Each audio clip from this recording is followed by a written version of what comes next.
आइए आज द्विघात समीकरण एक टॉपिक पढ़ लेते हैं। द्विघात समीकरण मीन्स क्वाड्रेटिक इक्वेशन।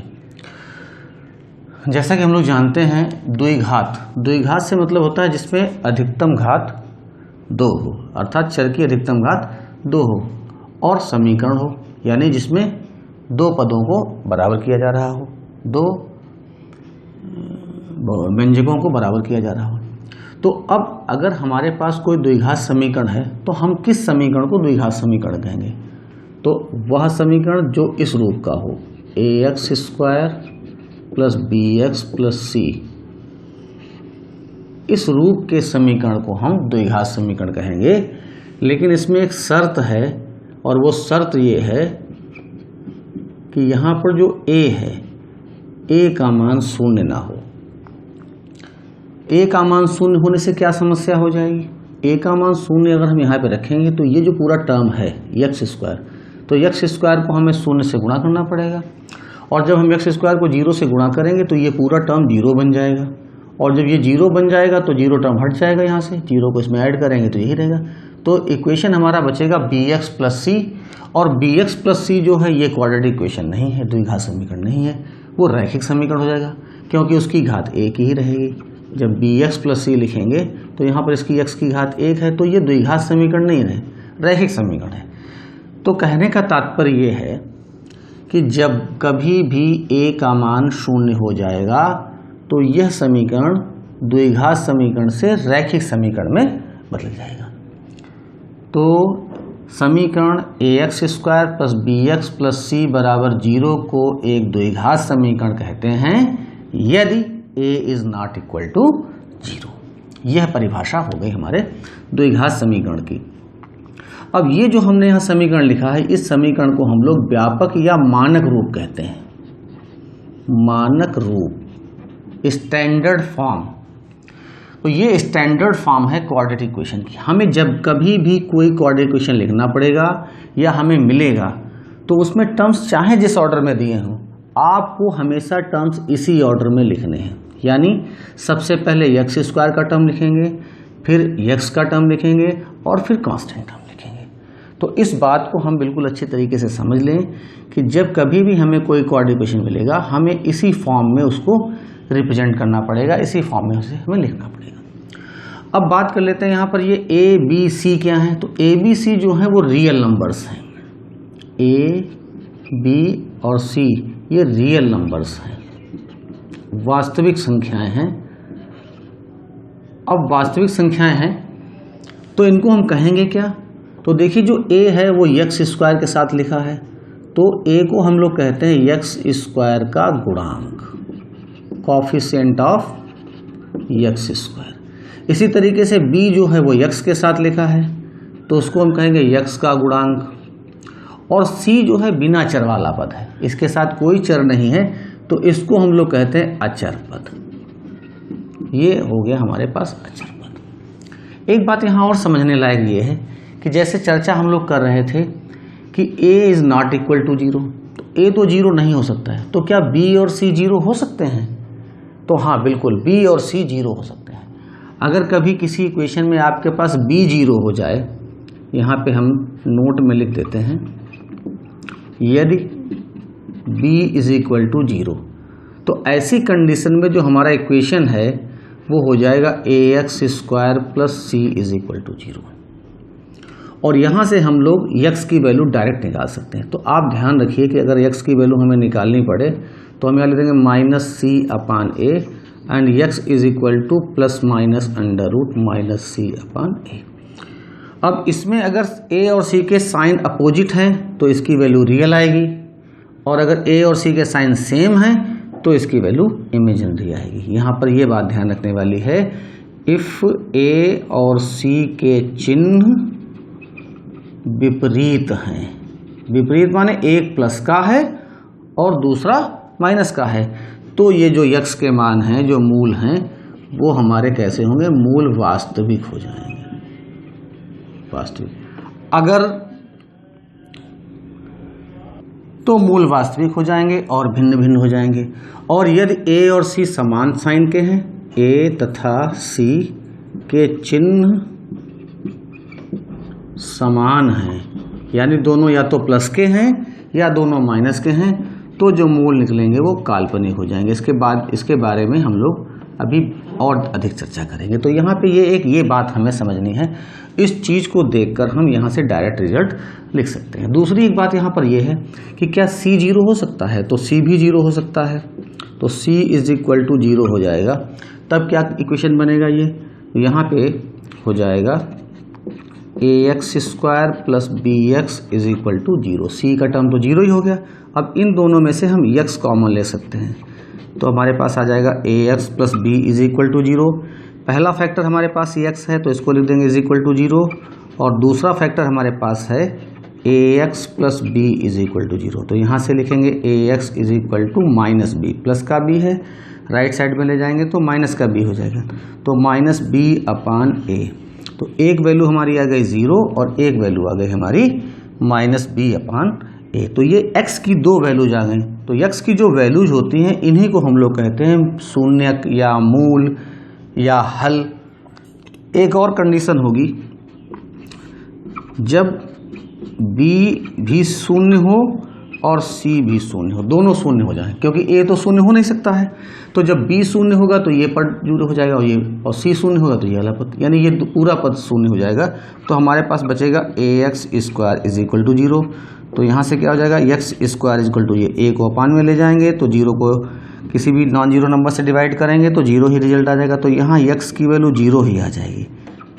तो जो हमारे रूट्स होंगे वो दोनों 0 निकल आएंगे। तो ये जो तीन कंडीशन यहाँ हम लोग डिस्कस कर रहे हैं, ये अलग से कंडीशन डिस्कस करने के लिए ज़रूरत इसलिए पड़ रही है क्योंकि आपको बहुत से क्वेश्चन ऐसे मिलेंगे जिसमें कभी x वाला टर्म नहीं होगा, कभी कांस्टेंट टर्म नहीं होगा, कभी ये दोनों टर्म नहीं होंगे। तो उनको हम कैसे हल करेंगे, तो उसके हल करने की विधि भी ये आपको मालूम हो जा रही है। तो देखिए एक साथ में कई चीज़ें हमें यहाँ पर ज्ञात हो रही। तो हम लोगों ने यहाँ पे द्विघात समीकरण क्या होता है ये पढ़ लिया, उसके ये गुणांक जो लिखे हैं इनके बारे में जानकारी कर ली, और ये भी हम लोगों ने जान लिया कि a, b और c के मान क्या हो सकते हैं और क्या नहीं हो सकते हैं। तो a कभी भी 0 नहीं होगा, इस बात को आप हमेशा याद रखेंगे, और b और c 0 हो सकते हैं, और होंगे तो उनको कैसे हल करते हैं उसकी विधि भी यहाँ पर आपको बता दी गई है। अब हम लोग इसके आगे डिस्कस कर लेते हैं थोड़ा सा। अब आइए चर्चा कर लेते हैं कि जो हमारे पास द्विघात समीकरण है इसका हम करेंगे क्या। तो द्विघात समीकरण जो हमारे पास होता है हम उसको हल करते हैं, और हल करने का मतलब होता है कि इस चर का मान ज्ञात करना। जो भी द्विघात समीकरण का चर हो, चर मीन्स अज्ञात राशि, तो जो राशि अज्ञात होती है उसका मान हम लोग यहाँ पर ज्ञात कर लेंगे। तो किसी भी द्विघात समीकरण के हल करने पे जो x के मान हमें मिलेंगे, जो चर के मान मिलते हैं, चर के मान, इन चर के मान को ही हम कहते हैं मूल या शून्यक। शून्य, कभी आपसे पूछा जाए कि मूल किसे कहते हैं या शून्यक किसे कहते हैं, तो आप कह सकते हैं कि चर के वे मान जिन्हें समीकरण द्विघात समीकरण में प्रतिस्थापित करने पर वो उस समीकरण को पूर्ण रूपेण संतुष्ट करते हैं। तो हम चर के जो मान यहाँ से ज्ञात करेंगे या जो मान हमारे पास हैं उनको हम इस समीकरण में प्रतिस्थापित कर देते हैं, x की जगह पे रख देते हैं, और रखने पे अगर ये समीकरण संतुष्ट हो जाता है, संतुष्ट होने से तात्पर्य है कि बाएं पक्ष का मान और दाएं पक्ष का मान आपस में बराबर आ जाता है, तो हम कहते हैं कि ये हमारे इस समीकरण के मूल हैं, ये हमारे समीकरण के शून्यक हैं। तो कभी भी आपसे कहा जाए समीकरण के मूल ज्ञात कीजिए, समीकरण के शून्य ज्ञात कीजिए या समीकरण को हल कीजिए, ये सारी बातें एक ही होती हैं और इन सब में एक ही प्रक्रिया करनी पड़ती है। तो चाहे हमसे कहा जाए समीकरण के मूल ज्ञात कीजिए या शून्य ज्ञात कीजिए या हल कीजिए, तो हम क्या करेंगे, समीकरण को हल करेंगे। तो हल करने की विधियाँ कौन कौन सी हैं? द्विघात समीकरण को हल करने की विधियाँ, मोटे तौर पर जब हम इन विधियों को डिवाइड करते हैं तो यहाँ पर वैसे तो कई विधियाँ हैं, लेकिन यहाँ पर जिनका हमें डिस्कशन करना है वो विधियाँ हमें पढ़नी हैं 3। पहली विधि तो हमें पढ़नी है जिसको हम लोग कहते हैं गुणनखंड द्वारा, दूसरी विधि है पूर्ण वर्ग बनाकर, और तीसरी विधि एक सूत्र है जिसको आचार्य श्रीधर ने बनाया था, उसको कहते हैं श्रीधराचार्य सूत्र। तो धराचार्य जी ने जो सूत्र दिया है उस सूत्र के द्वारा उनको हल करना। तो ये 3 विधियां हैं। इसके अलावा ज्यामितीय विधि भी है। फिर आगे आप हायर क्लास में जाएंगे तो डिफरेंशियल इक्वेशन की मदद से हम लोग हल करते हैं। खैर वो बात की बात है। यहाँ पे हमें क्या करना है, तो यहाँ पे हमें एक तो पढ़ना है गुणनखंड के द्वारा, और दूसरा हमारे पास है पूर्ण वर्ग बनाकर, और तीसरा हमारे पास मेथड यहाँ पर पढ़ना है सूत्र के द्वारा। तो समीकरण को हल करने के हमारे पास ये 3 विधियां हैं, इनके द्वारा हम लोग इन समीकरणों को हल कर सकते हैं। तो जब समीकरण को हम हल करेंगे तो हमें मूल मिलेंगे या शून्य मिलेंगे। अब जब शून्य या मूल मिलेंगे तो वो किस तरीके के होंगे, उनकी वैरायटी क्या होगी, अभी हम लोग इसको आगे सीखेंगे कैसे कैसे हल करते। खाली विधियां बता रहे हैं, अभी आपको हल करके भी दिखाएंगे। तो अब हम जब हल करेंगे तो हल करने पे हमारे मान कैसे आएंगे, जो चर है या जो शून्य हैं या जो हल कर रहे हैं, तो उसमें जो यक्स का मान निकलेगा वो मान होगा कैसा। तो वो मान निकालने से पहले हम लोग एक और चीज़ पढ़ लेते हैं जिसको हम लोग कहते हैं विविक्त कर। विविक्त कर, अब विविक्त कर होता क्या है, इसको इंग्लिश में कहते हैं डिस्क्रिमिनेंट। तो डिस्क्रिमिनेंट होता क्या है, किस चीज़ को डिस्क्रिमिनेंट कहते हैं। कोई भी द्विघात समीकरण हमारे पास है तो इस द्विघात समीकरण में से हम b² - 4ac इस टर्म को निकालें, इस टर्म को ही हम कहते हैं विविक्त कर। अब इसी टर्म को विविक्त कर क्यों कहते हैं, किसी दूसरे टर्म को विविक्त कर कह देते हैं, यहाँ पे a² - bc कह देते हैं, उसको विविक्त कर कहते हैं, इसी को क्यों कहा गया। तो इसके लिए भी डिस्कशन करेंगे, जब सूत्र पढ़ेंगे तो वहाँ पे आपको बताया जाए कि इसी को क्यों कहते हैं। इस टर्म को ही विविक्त कर इसलिए कहा जाता है क्योंकि ये टर्म ही विवेचना करता है, व्याख्या करता है, डिस्क्राइब करता है कि जो हमारे रूट्स हैं वो कैसे हैं, रियल हैं या इमेजिनरी हैं या इक्वल हैं या अनइक्वल हैं, ये इस टर्म की वैल्यू से ही मालूम होता है। इसीलिए इस टर्म को हम कहते हैं विविक्त कर। अब यहाँ पर थोड़ा सा मूलों के लक्षण और पढ़ लेते हैं, फिर उसके बाद में आगे की बात करते हैं। तो हमें मूलों के लक्षण पढ़ने हैं। मूलों की जगह पे शून्य भी लिख सकते हैं। मूलों के लक्षण या गुण या विशेषताएं या प्रकृति भी कहते हैं, इसको प्रकृति भी कहते हैं। कई बार प्रश्न में आता है कि मूलों की प्रकृति ज्ञात कीजिए। तो देखिए यहाँ पर हमें देखना है कई तरीके से क्लासीफाई करना। एक तो हमें क्लासिफिकेशन करना है कि हमारे मूल वास्तविक हैं या काल्पनिक हैं। हमारे मूल वास्तविक कब होंगे और काल्पनिक कब होंगे। तो जब कभी भी हम b² - 4ac की वैल्यू निकालेंगे और ये value greater than equal to 0 होगी, यानी शून्य हो या धनात्मक हो, तो हमारे मूल जो होंगे वो वास्तविक होंगे।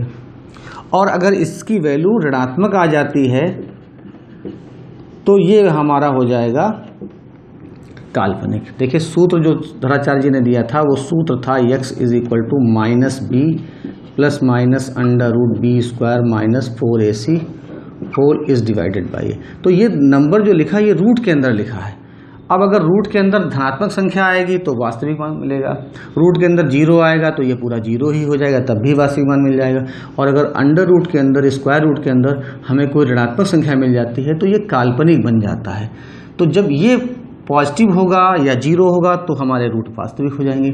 और जब ये चीज़ हमारी यही राशि अगर ऋणात्मक हो गई, 0 से कम है, तो ये काल्पनिक हो जाएगा। एक दूसरा तरीका भी है कि हमारे मूल समान कब होंगे, बराबर कब होंगे और भिन्न भिन्न कब होंगे। यानी दो जो मान निकलेंगे, द्विघात समीकरण है तो इसके मान कितने होंगे। द्विघात समीकरण के मूल 2 होते हैं, त्रिघात होगा तो 3 होंगे, चतुर्घात होगा तो 4 होंगे। जितनी घात होंगी उतने ही मूल होंगे। तो यहाँ पे 2 ही घात है तो 2 मूल होंगे। तो ये दोनों मूल होंगे क्या, या तो बराबर होंगे या बराबर नहीं होंगे, असमान होंगे। तो बराबर कब होते हैं, जब b² - 4ac की वैल्यू 0 आ जाएगी तो ये मान हमारे दोनों बराबर होंगे। और अगर b² - 4ac की वैल्यू 0 नहीं है, अब 0 ना होने पे 2 कंडीशन होती हैं, यानी इसका मान या तो धनात्मक हो और या ऋणात्मक हो। तो धनात्मक होगा या ऋणात्मक होगा तो हमारे दोनों मूल भिन्न भिन्न होंगे। और अगर इस पूरे का मान इसको हल करें, इसका मान 0 आ जाएगा, तो हमारे दोनों मूल आपस में बराबर हो जाएंगे। एक और कंडीशन है जिसकी ज़्यादा ज़रूरत तो नहीं, लेकिन खैर चलिए जानकारी के लिए पढ़ लेते हैं। अगर हमारे पास मूल जो हैं वो परिमेय कब होंगे और अपरिमेय कब होंगे, तो परिमेय और अपरिमेय के लिए हमें याद रखना है कि पहली चीज़ तो यह है कि ए बी सी रियल हो, तो हम यहाँ रियल लिख चुके हैं, इसलिए अलग इसको लिखने की ज़रूरत नहीं। यहाँ पे क्या करते हैं, बी स्क्वायर माइनस 4ac, अगर ये पूर्ण वर्ग है, पूर्ण वर्ग मीन्स जैसे 1, 4, 9, 16, 25, जिनका पूरा पूरा वर्गमूल निकल आता है, ऐसी राशि ये आ जाए, यहाँ पे हम ए बी सी की वैल्यू रखें और इसको सॉल्व करने पर ऐसी संख्या मिल जाए जिसका पूरा पूरा वर्गमूल निकल आता हो, तो हम ऐसी जो मूल हमें मिलेंगे उनको मूलों को कहेंगे ये परिमेय है। और अगर ये पूर्ण वर्ग नहीं है, B square minus 4ac is not equal to पूर्ण वर्ग, अपूर्ण वर्ग हो, पूर्ण वर्ग ना हो बल्कि कैसी हो, अपूर्ण वर्ग हो, तो हम कहेंगे कि ये हमारे मूल कैसे हैं, काल्पनिक है। तो ये एक टेबल हम लोगों ने यहाँ पे छोटी सी इस तरीके से देखो बना ली है, और इस टेबल को आप भी अपनी कॉपी पे बना लेंगे और इसका बार बार अभ्यास करेंगे ताकि ये आपको अच्छे से समझ में आ जाए। तो ये हमारे पास मूलों की हमें प्रकृति मालूम हो गई। अब यहाँ पर देखिए, जब हम इस समीकरण को हल करते हैं तो हमारे पास समीकरण हल करने के बाद में दो मान मिलते हैं। देखिए यहाँ पे सूत्र के द्वारा लेगा, सूत्र क्या है, x is equal to minus B plus minus B square minus 4ac upon 2a। इस सूत्र का डेरिवेशन भी हम लोग बाद में किसी क्वेश्चन के रूप में सॉल्व करेंगे। तो अभी तो यहाँ पे इसी तरीके से ले लेते हैं, बाद में इसका भी डिस्क्रिप्शन हम लोग पढ़ेंगे। तो जब हम यहाँ पे हल करेंगे तो यहाँ देखिए x के मान हमें दो मिलेंगे, एक बार प्लस लेने पर और एक बार माइनस लेने पे। तो ये जो मान मिलेंगे, अगर हम इस मान को, पहले मान को हम कह दें अल्फा और दूसरे मान को कह दें बीटा, तो जब अल्फा कहेंगे तो हम प्लस ले लेते हैं, यहाँ पे बीच में प्लस का निशान ले लेते हैं, या माइनस नहीं लेंगे यहाँ पे, under root B square minus 4ac upon 2a। और दूसरा मान है उसको हम लोग कहेंगे बीटा, तो minus B plus minus under root B square minus 4ac upon 2a। तो ये पहला मूल हो गया और ये दूसरा मूल हो गया, ये दो मूल हमको ज्ञात हो गए। यदि हमारे पास कोई एक समीकरण है और ax square plus bx plus c बराबर 0, ये एक द्विघात समीकरण है, और इस समीकरण के हमारे पास जो मूल हैं या शून्यक जो हैं, वो शून्यक हमारे हैं, एक अल्फा है और दूसरा बीटा है। यदि इन दोनों शून्यकों के मान हमें मालूम है तो हम ये समीकरण ज्ञात कर सकते हैं। तो ये समीकरण कैसे ज्ञात किया जाएगा, तो इसके लिए एक फार्मूला होता है, वैसे तो टेक्निक भी है, क्योंकि ये मूल किसके होते हैं, यक्स के मान होते हैं, एक अल्फा है और दूसरा ये यक्स के ही मान निकले हैं ना, ये यक्स के ही तो मान निकले, हम देखो अभी देख रहे थे, डिस्कस कर रहे थे।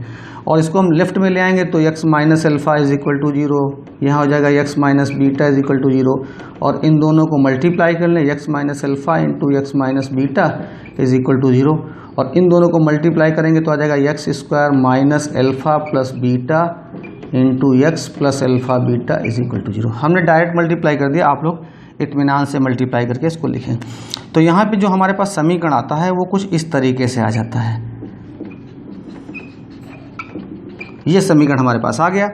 अब देखिए आप यहाँ पे इनको अगर हम इनका अनुपात निकालें तो अनुपात निकालने, देखिए यहाँ यक्स स्क्वायर का गुणांक है a और यहाँ पर है 1, यहाँ पर x का गुणांक है b और यहाँ पे x का गुणांक है माइनस अल्फा प्लस बीटा, और यहाँ पर अचर पद है c और यहाँ पे अचर पद है अल्फा इंटू बीटा। तो एक बार तो हम इस पार्ट को हल कर लेते हैं, इतने पार्ट को, तो क्रॉस मल्टीप्लिकेशन करेंगे तो यहाँ आ जाएगा a into alpha plus beta, और ये माइनस का निशान ऊपर b के साथ ले लेंगे तो माइनस b, और यहाँ आ जाएगा alpha plus beta is equal to minus b upon a।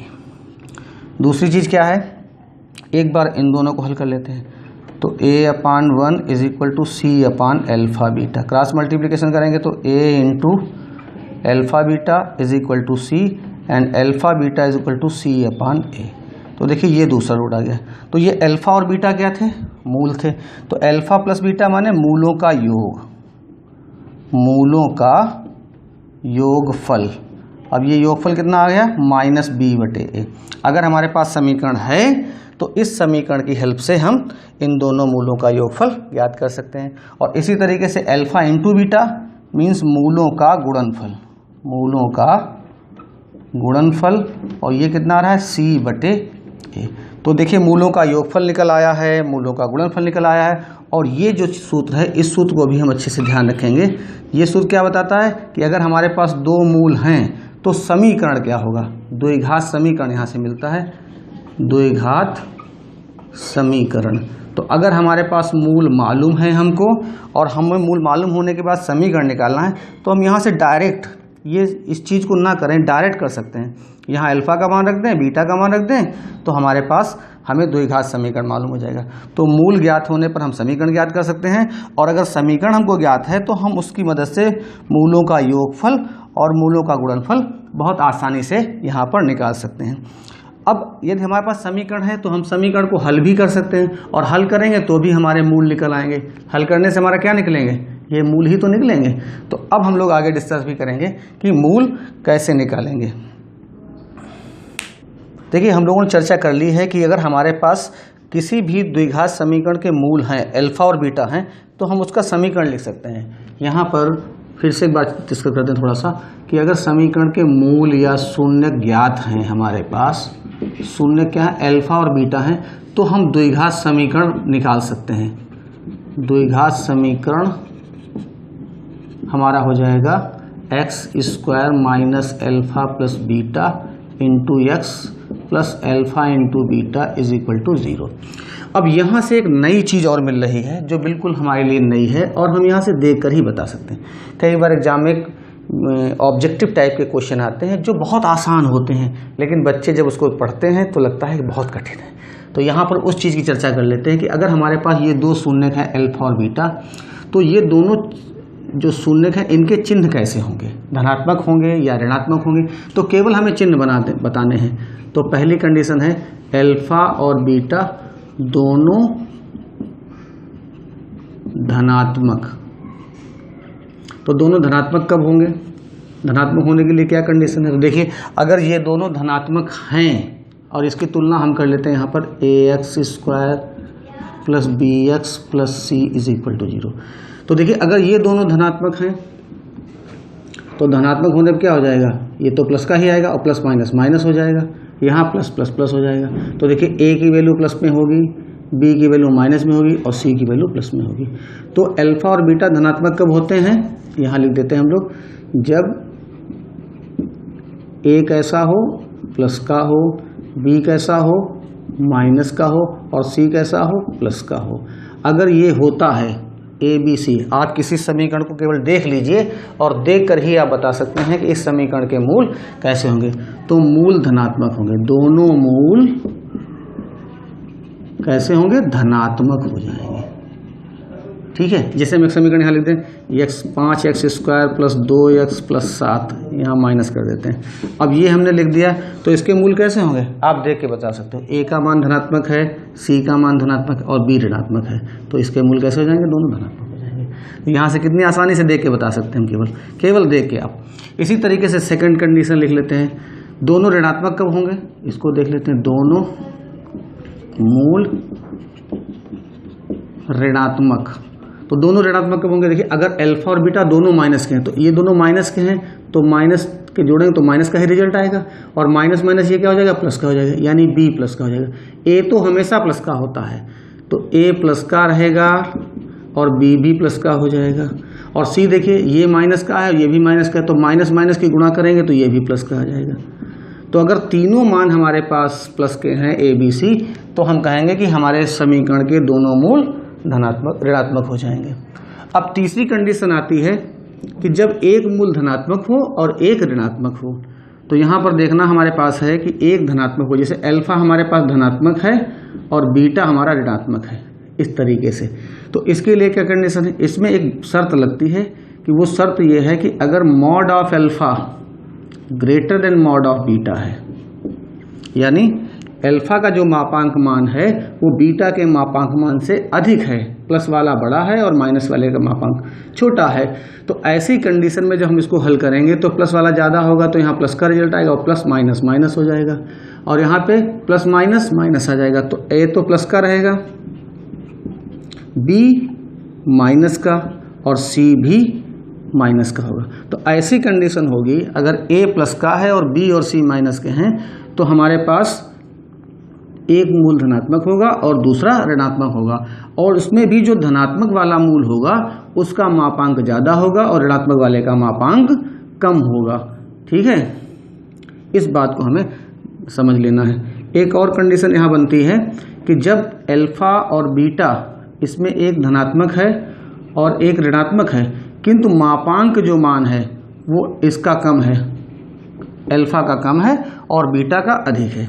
इसके मतलब बीटा वाला जो ऋणात्मक मान है ये इसका मापांक अधिक है और इसकी वैल्यू कम है। जैसे उदाहरण के लिए ले लेते हैं कि सपोज करिए 3 है और यहाँ पे -5 है, तो ये माइनस जब इसका मापांक निकालेंगे तो 5 हो जाएगा, इसका मापांक निकालेंगे तो 3 हो जाएगा।